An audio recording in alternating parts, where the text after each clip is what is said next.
Friend नमस्कार। आज blog start करवा चलतु एबे आम अंकिता कौन करुछि देखिबा। आज होछि आमे भोजी करूछु समस्ते एठी सोई पड़िछि जण छुआ हमर अंकिता करुछि आमळा खट्टा। रोसे सरी गला ना चालछि चिकन हेनी किछि ना कराला आ टिके सुखी जाऊ खट्टा खाऊ एति देखले चलो उल्हे दे।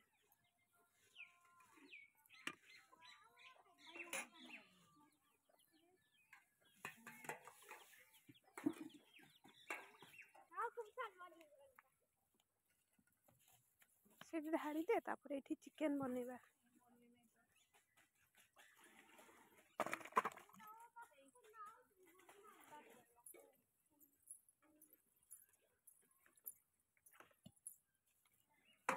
खट्टा हे गई रेडी ए कोन करबु आ दिया काटी की खाइला लंका लुण पकई के गोटे बेला आनी आसु नहीं घरु सही बेला जाना साई मामा पाखरु गोटे बेला आनी बापा। आज कौन होची साई सेटा नहीं पानी मळी हि जीवो कसी कसी आ टिके बोड बोड हि था नहीं साई। आज कौन होची तम घरे हां आज कौन होची साई बापा भजी भजी हां कौन भजी होची सेठी लक्ष्मी बसी आमर एपटे आदिया पिजुड़ी काटुची। अंकिता तो रोसे खट्टा बनी दीची भात करछि चिकन बनेबा। एबे हमर चिकन कषा चलीची एडी अंकिता मु मिसी की दी जण रोसे करछु ये भाते अंकिता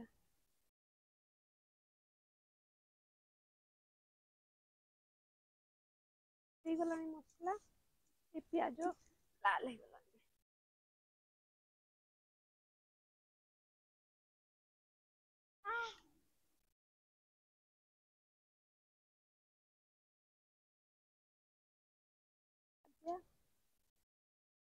आद्या अच्छे हमको हेल्प करबा पई भगवान को टिका हाय कर दे हाय आउ एठी अछन हमर साई बापा एपड़े बापा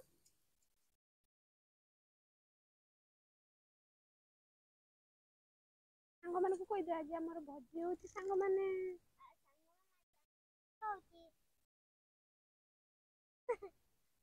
तू बाल्टी रे कोन बसछु पड़ी जीवु ना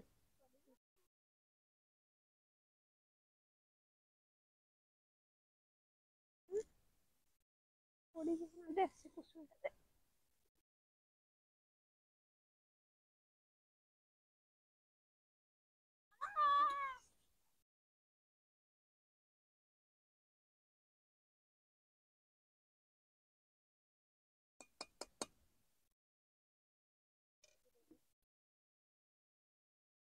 चार फाड़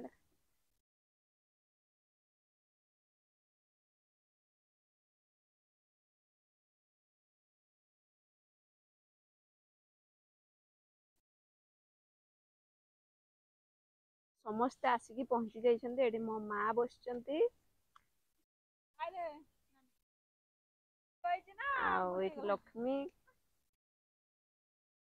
आउ सेपड़े तो आद्या और साई बसचन्ती सेपड़े मामा छिड़ा हेची हमर रोसे सेपड़े चलीची रोसे सरीनी एपे पर्यंत हम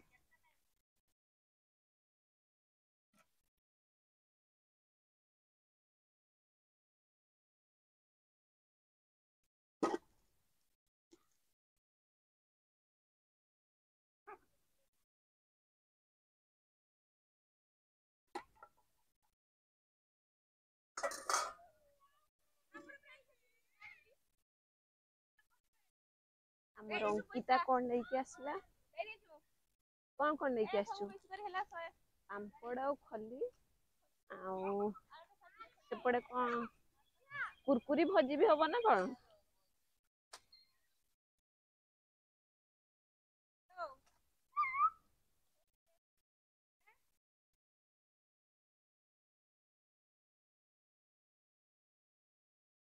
ରୋଷେଇ ତ ଚାଲିଛି, କେତେବେଳେ ଯେ ରୋଷେଇ ସରିବ।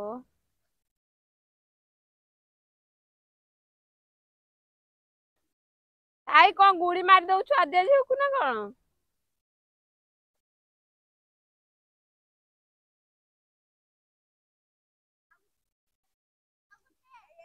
ବ୍ଲଗର ଏ କୃଷ୍ଣା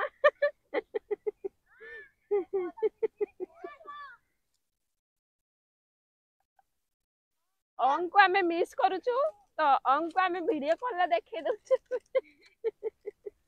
ଅଂ ଏପଟେ ଟିକେ ଦେଖିଲ ବାପା, ଦେଖା ଟିକେ ଅଙ୍କୁ ଦେଖା। ଅଂ ଏଇଠି ଅଛନ୍ତି ଆମର ଅଙ୍ଗ ବାପା, ଅଙ୍ଗ ବାପା ତମେ ଆସିଲେ ପୁଣି ଥରେ ଭୋଜି କରିବା।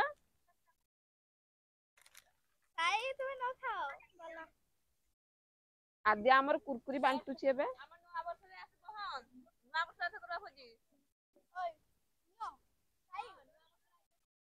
ମାମା ଆଜି ଭୋଜିରେ କେମିତି ଲାଗୁଛି? ବହୁତ ସୁନ୍ଦର ତ? କେତେ ଖୁସି ଅଛି ଆମ ମାମା କୁ ଟିକେ ଶୁଣିବା। ଛୁଆଟା ଶୋଇ ପଡିଥିଲା ଜଷ୍ଟ ଏବେ ହିଁ ପହଞ୍ଚିଛି ସିଏ। ଆଉ ଲକ୍ଷ୍ମୀ ତ ଆମର ବସି କୁରକୁରି ଖାଉଛି ଏବେ। ଲକ୍ଷ୍ମୀ ଆମର କେତେ କେତେ ଖୁସି ଅଛି ତାଠୁ ଟିକେ ଜାଣିବା।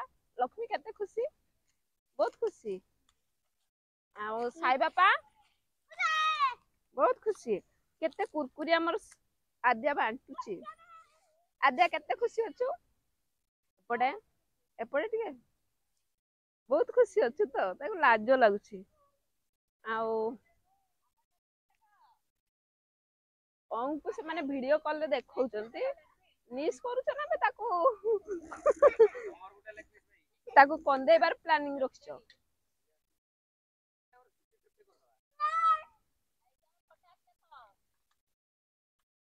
ଏଇଠି ଆମର ଖଟା ରଖା ହେଇଛି।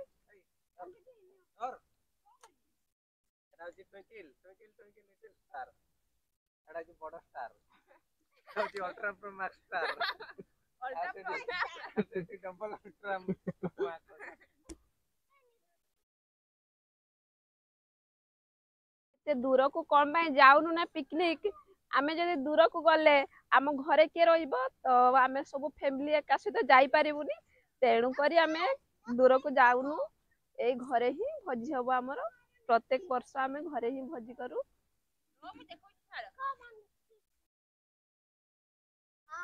ଘରେ ହିଁ ବସିକି ସମସ୍ତେ ଖୁସିରେ ପିକନିକ କରୁଛୁ। କଲ ଆସୁଛି ପରା ଅଙ୍କିତା, ଡାକିଦେ। ତେଣୁକରି ଆମେ ଘରେ ହିଁ ବସିକି ସମସ୍ତେ ଏକାଠି ମିଶିକି ରହିଛୁ, ଭୋଜି ଖାଇବୁ।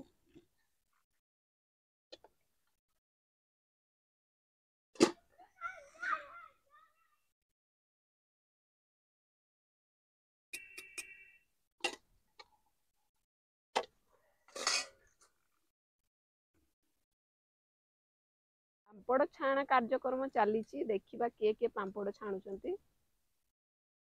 ଏଇଠି ଆମ କୃଷ୍ଣା ପାମ୍ପଡ଼ ଧରିକି ଅଛି। ସେପଟେ ମାମା ପାମ୍ପଡ଼ ଛାଣୁଛି। ଆଉ ଜଣେ ଅଙ୍କିତା ଆମର ପାମ୍ପଡ଼ ପକଉଛି।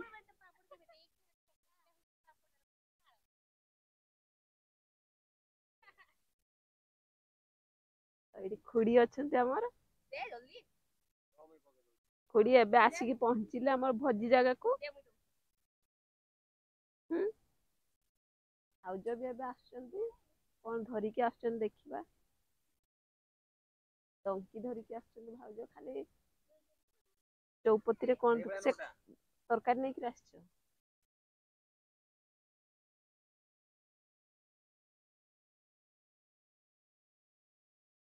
ଘରେ ହେଇଥିଲା ମାଛ ତରକାରୀ। ଭାଉଜ ଚିକେନ ଖାଇବେନି, ତେଣୁକରି ସେ ମାଛ ତରକାରୀ ନେଇକି ଆସିଛନ୍ତି ଘରୁ।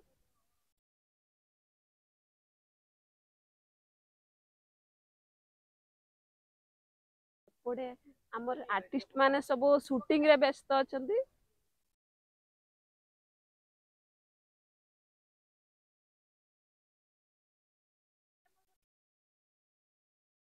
ତ ଭୋଜିରେ ଏପଟେ ଝଗଡା ବି ଆମର ଲାଗିଲେଣି ପିଲାମାନେ।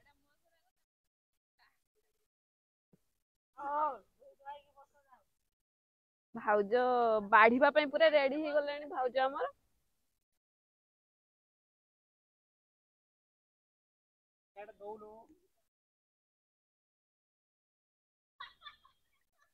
ବାସ୍ ଏଇ ପୁରା ଶେଷ ହେଇଯାଇଛି ତ ଖାଇବା ଟାଇମ ଆସିଯାଇଛି।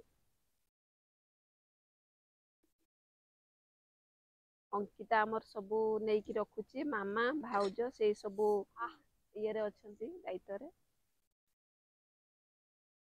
ଆସ ମା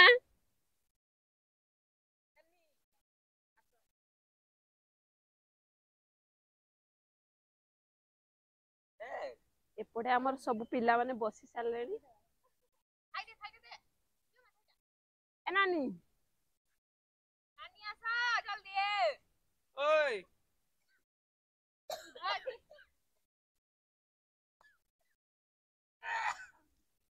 କିଷ୍ଣା ଆମର କଣ ବାଡୁ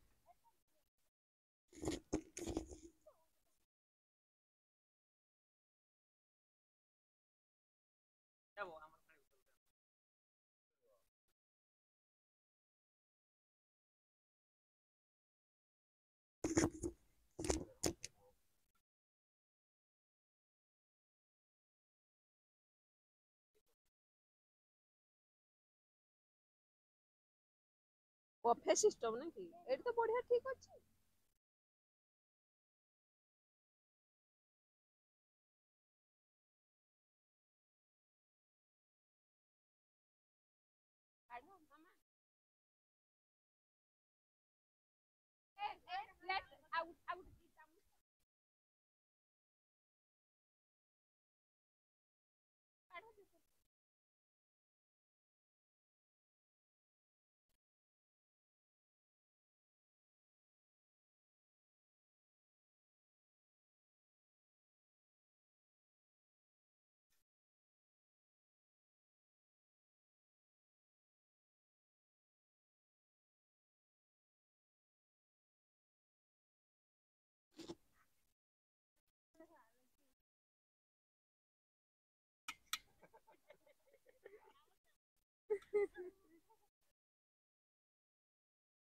ଏବେ ତାର ଲେଗ ପିସ୍ ପହଞ୍ଚି ଆସିଛି ଏବେ।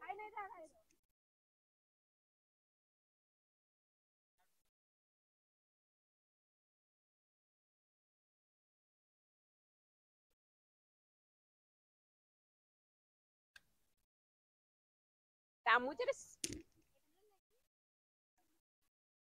ବାବୁକୁ ଆହୁରି ଚିକେନ ଦିଅ ଖାଲି ଲେଗ ପିସ୍ କଣ ପାଇଁ ଦେଇଛ?